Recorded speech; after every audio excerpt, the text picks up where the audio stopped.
Ya, bismillahirrahmanirrahim. Assalamualaikum warahmatullahi wabarakatuh.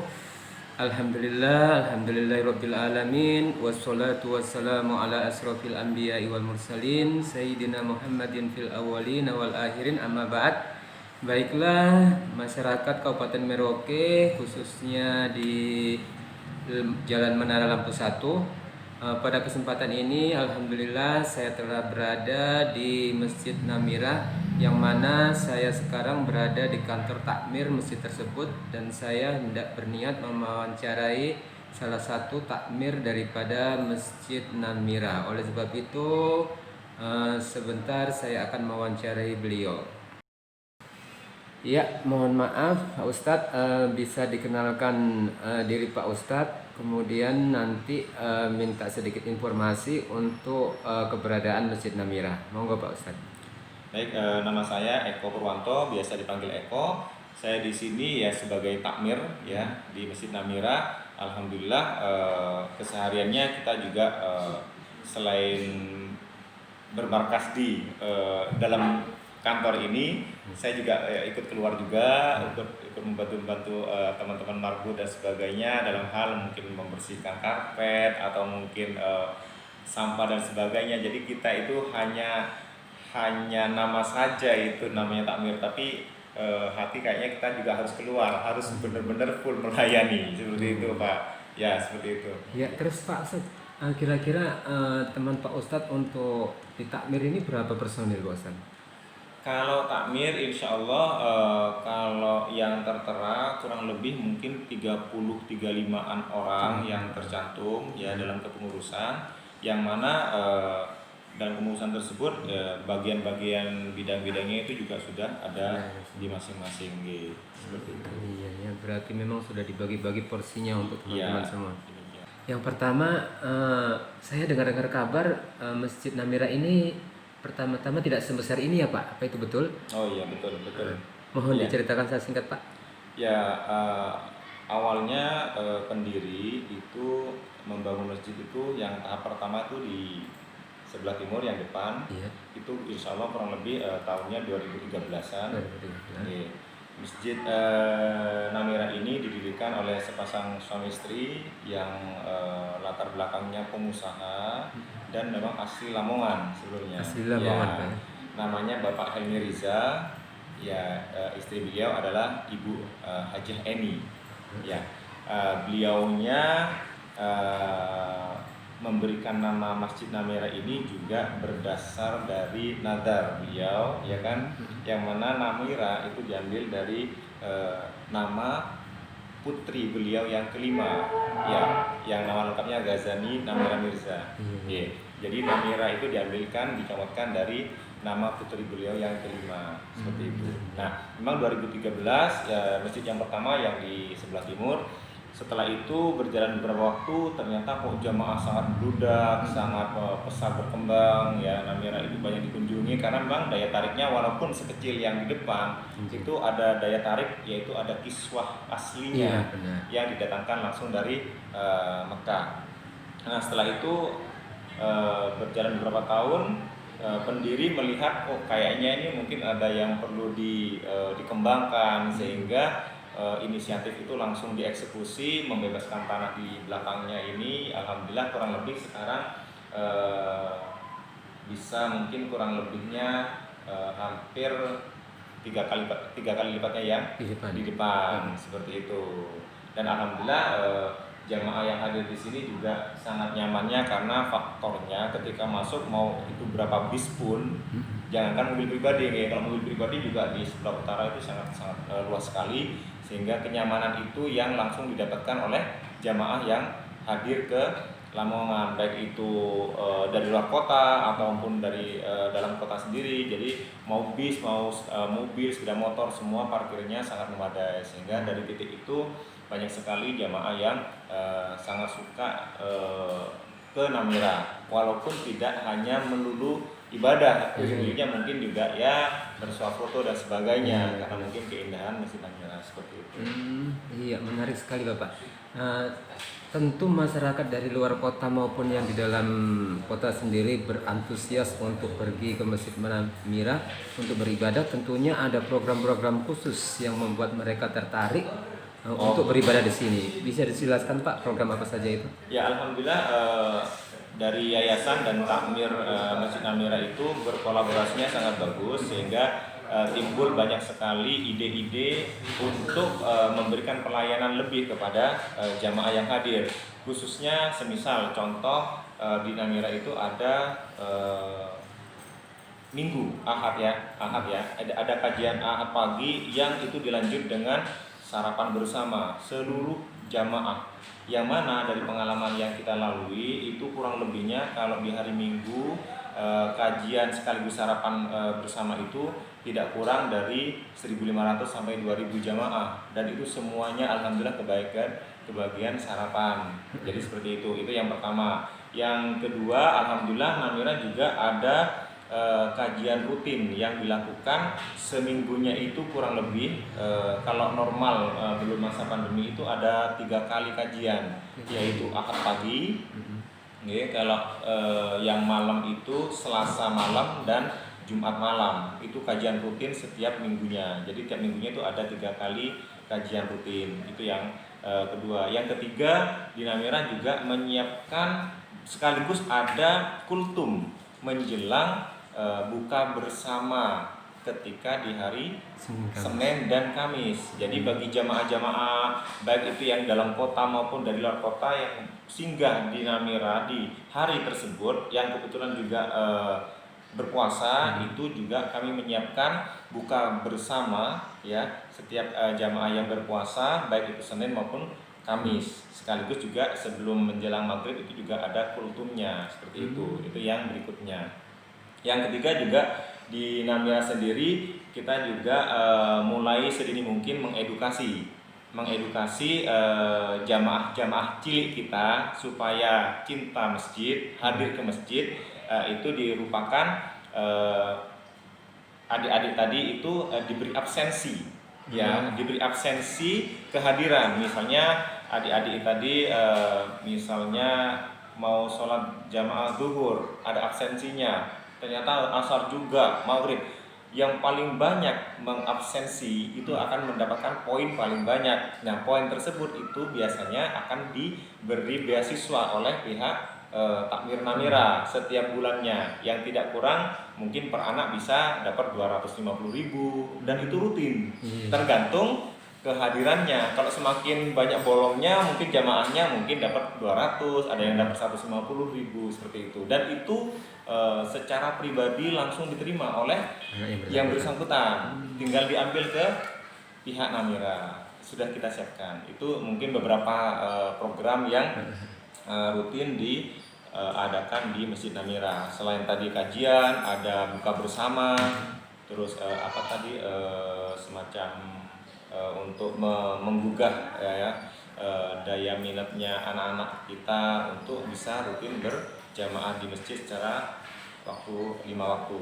Selain itu juga alhamdulillah setiap tahunnya kita juga rutin mengadakan buka bersama. Ya, buka bersama di bulan Ramadan sebulan penuh ya. Berapapun yang hadir, dan rata-ratanya alhamdulillah yang hadir menjelang buka itu kurang lebihnya sekitar kalau misalnya menjelang ini kurang lebih 2.000-an itu hadir ya. Khusus yang di 10 malam terakhir itu juga sekaligus dengan sahurnya. Jadi yang iktikaf kita siapkan khusus bermalamnya, fasilitas mandi dan semuanya terkait juga dengan buka dan sahurnya. Jadi yang murni iktikaf tidak pulang sama sekali 10 hari pun di sini juga disiapkan tempat dan fasilitasnya. Insya Allah demikian. Subhanallah. Setelah mendengar penjelasan Bapak tadi, tentunya finansial yang dibutuhkan sangat besar sekali, Pak. Iya. Bagaimana menghandle kegiatan yang begitu besar dengan sistem yang ikhlas? Bagaimana untuk mensupport hal itu, Bapak? Baik. Kalau masalah sumber dana itu memang yang saya sebut pertama itu bersumber dari jamaah dulu, yaitu infak. Kita juga menyiapkan infak, beberapa kotak infak di luar pintu masjid, yang mana barangkali ada jamaah yang ingin sumbangsih ya kan untuk akhiratnya dan sebagainya, itu kita siapkan. Dan alhamdulillah rata-ratanya setiap bulan itu kurang lebihnya 200 jutaan mungkin ada. Itu sebelum Covid. Mungkin kalau pas Covid, pas benar-benar sepi, banyak lockdown, itu mungkin ya maklum itu juga akan. Tapi kalau hari normal kurang lebih seperti itu. Namun memang kembali lagi dengan banyaknya acara dan pengembangan secara fisik, fasilitas bangun dan sebagainya, itu kita memang pengeluarannya dari pihak yayasan itu juga sangat-sangat lumayan. Kurang lebihnya katakanlah rata-ratanya operasionalnya kurang lebih 450-an juta setiap bulan. Sehingga mungkin disubsidi oleh infak yang mungkin antara 150 sampai 200, sehingga ada selisih. Ya, selisih itulah mungkin yang oleh pendiri setiap bulannya ditutup. Ya, itu sudah dijatah oleh pendiri seperti itu, Bapak. Ya, kurang lebih mungkin secara sumber dananya itu ada dua itu, yaitu kita memberikan kesempatan kepada jamaah yang berinfak, sekaligus mungkin kalaupun nanti ada beberapa minusnya itu langsung ditutup. Ya kurang lebihnya seperti itu. Mungkin 200 dari infak jamaah, operasionalnya 450 ya sudah, tinggal dari pendiri ya, dari pihak yayasan yang menutup kekurangannya. Iya. Berarti beliau ini amal jarinya banyak sekali, Pak ya. Semoga Allah terima amal beliaunya, diterima dengan ibadah yang ikhlas karena lillahi ta'ala ya, sehingga kita juga yang kecipratan keberkahannya karena adanya masjid ini, sejatinya juga kita juga berdoa semoga beliau juga senantiasa sama keluarga sehat walafiat, keluarganya juga sehat walafiat, usahanya berkah barokah. Ya seperti itu ya, semoga amal beliau. Iya. Terus Pak, mengenai tadi saya lihat di samping ini ada penyewaan peminjaman sarung atau mukena. Itu saya lihat tidak pakai di absen ya Pak, istilahnya orang pinjam. Saya diberi kejelasan Pak. Betul, kalau untuk masalah sarung dan mukena itu kita tidak menyewakan, itu dipinjam gratis, dan itu pun proses peminjamannya tidak memerlukan ID ya, betul. Mungkin meletakkan KTP dan sebagainya. Benar-benar keikhlasannya pihak pemilik dan yayasan pendiri itu intinya kita langsung memberikan sepenuhnya. Monggo kalau mau pinjam, selesai dikembalikan monggo. Apakah ada yang mungkin nggak balik? Wallahu a'lam. Mungkin banyak sekali, tapi alhamdulillah stok mukena kami tidak pernah berkurang. Kenapa? Mungkin yang lama nggak balik karena dipinjam, mungkin ada beberapa yang dibawa pulang karena untuk kenang-kenangan. Tapi ada dermawan-dermawan lain yang mereka membawa yang baru untuk kalau masalah mukena dan sarung. Sehingga alhamdulillah mukena dan sarung itu gratis tanpa harus ada ID yang ditinggal. Ya, monggo seperti itu. Dan alhamdulillah juga masalah perputarannya dipinjam dan sebagainya itu berkala. Dalam waktu singkat itu langsung di laundry sehingga jamaah itu tidak insya Allah tidak menemukan mukena yang apek sampai berjamur dan sebagainya, insya Allah tidak, karena itu secara rutin kita laundry. Iya Pak ya. Terus Pak, selanjutnya Pak, apakah kegiatan di Masjid Namira ini full 24 jam atau dibatasi Pak? Ya, sebelum Covid 24 jam.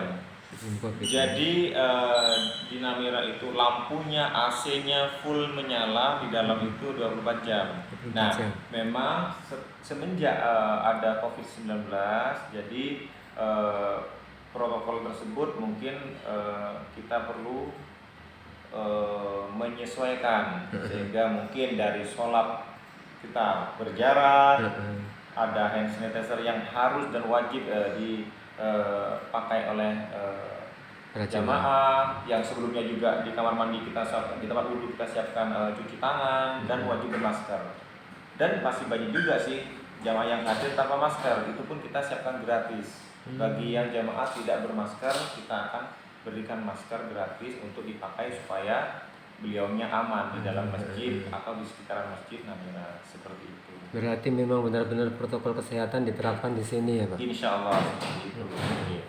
Kita tetap, sehingga dari protokol tersebut itu juga akhirnya menggeser seperti yang sebelum COVID itu full 24 jam, aksi tidak pernah mati, semuanya nyala, bebas untuk jamaah apapun hadir. Namun sejak COVID itu memang masih diberlakukan pembatasan-pembatasan yang mungkin nanti insya Allah setelah COVID selesai mungkin akan kembali ke normal kembali.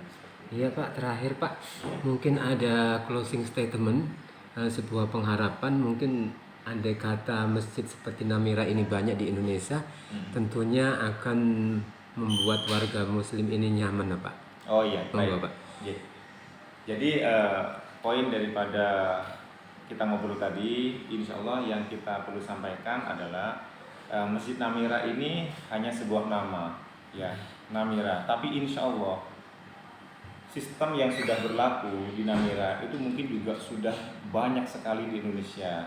Tinggal namanya saja beda, ya kan? Toh Namira sendiri itu ketika pertama dipondasi itu jamaah takmir khususnya itu juga banyak yang studi banding ke masjid-masjid lain, ya saling mengadopsi. Namun harapan kami dengan adanya Namira yang mungkin karena lebih viral, banyak di YouTube, bahkan ada di Trans 7 dan sebagainya, banyak sekali orang yang ingin hadir ke sini sekedar sholat, bahkan niat untuk studi banding. Namun harapan kami semoga poin-poin positif yang mungkin sudah saya jabarkan dari awal tadi, program-programnya dan sebagainya itu menggugah para muslim, ya muslimah Indonesia, khususnya mungkin yang mempunyai kelebihan rizki, yang insya Allah kalau ingin dibangunkan rumah di surga, ya bangunlah masjid.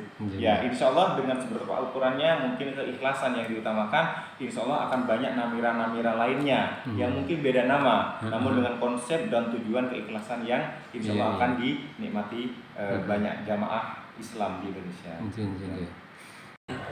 Masjid Namira, ya, kelebihan masjid ini adalah di depan imamnya ada kiswah berasal dari Ka'bah Mekah, ya, jadi banyak yang sholat berjamaah di sini dari mulai subuh sampai sholat 5 waktu yang lainnya.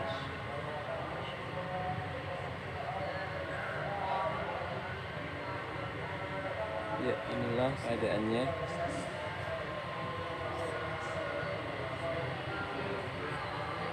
Banyak warga dari sekitar Kabupaten Gresik untuk sholat berjamaah di sini sambil mendengarkan tausiah.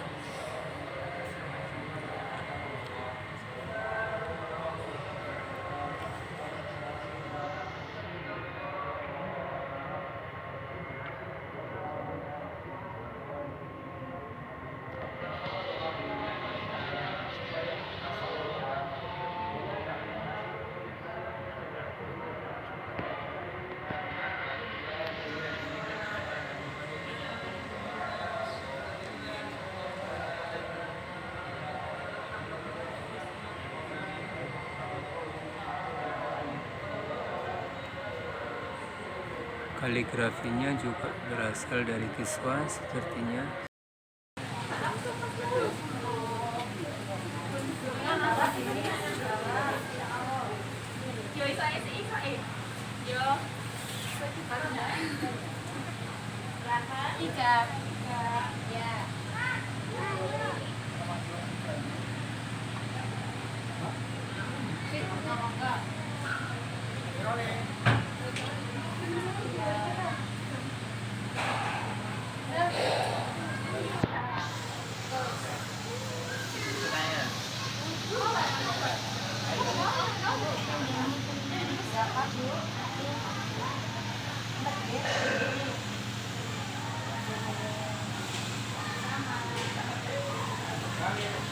Iya, peminjamannya juga berdasarkan kepercayaan, tidak pakai ditulis, jadi ini melatih kejujuran.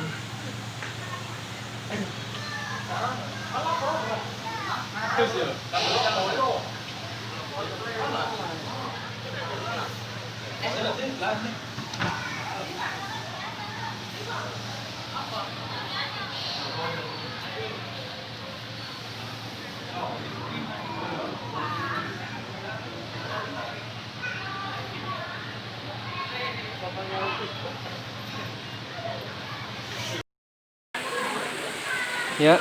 ini kolam ikannya di samping Masjid Namira.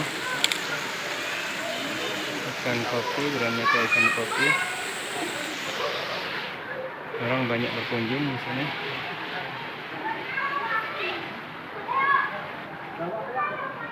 Ini masjidnya. Orang banyak untuk sholat berjamaah di sini. Ini ikannya.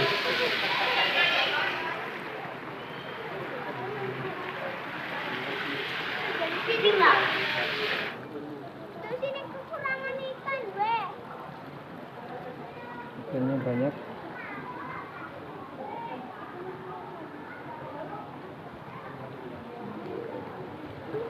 Ini kolam ikannya.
Kolam ikannya sangat banyak ikan kopi.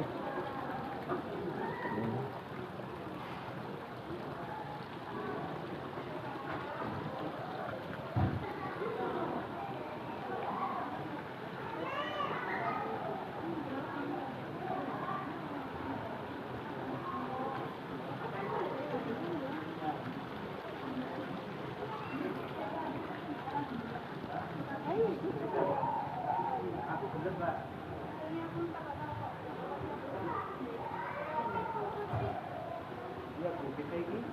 Bagian depannya.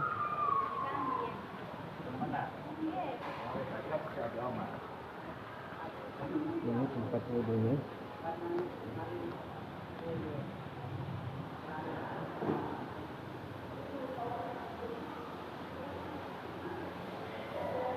Ini salah satu tempat wudhunya.